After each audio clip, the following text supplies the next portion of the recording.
రోజు 1000 కమలాలతో శివలింగానికి అర్చన చెయ్యాలని నియమం పెట్టుకున్నాడు. రోజు చేస్తున్నాడు అలాగా. ఆయన ఏదో దాన్ని ఒక 21 రోజులు నియమం పెట్టుకున్నాడు. 20 రోజులు సాగింది. శివుడు ఊరుకుంటాడా? విష్ణువు అయినా సరే పరీక్షే. చివరి రోజు పరీక్ష పెట్టకుండా సర్టిఫికెట్ యూనివర్సిటీ వాళ్ళు కూడా ఇవ్వరు కదా, దేవుడు ఎలా ఇస్తాడండి. 21వ రోజు ఇంకా పూజ ముగుస్తుంది కదా అని విష్ణుమూర్తి సంబరంగా ఉన్నట్ట.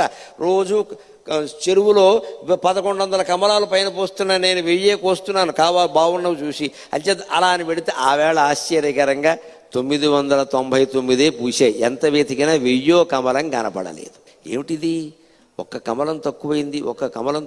ఈ కమలం ఎక్కడి నుంచి తేవాలి అనుకుంటే ఆయనకి ఏమొచ్చిందంటే, నన్ను అందరూ కమలాక్షుడు అంటారు కదా, నా కళ్ళు కమలాలే కదా, కమలం తక్కువైతే ఏమైంది, ఇంకోటి తక్కువైనా పర్వాలేదు, నాకు 2 కళ్ళు ఉన్నాయి కదా అని ఒక కన్ను బాణంతో తీసి శివుడు పాదాల ముందు పెట్టాడమ్మా. అది విష్ణువు యొక్క భక్త కన్నప్పెంతో విష్ణువంతి.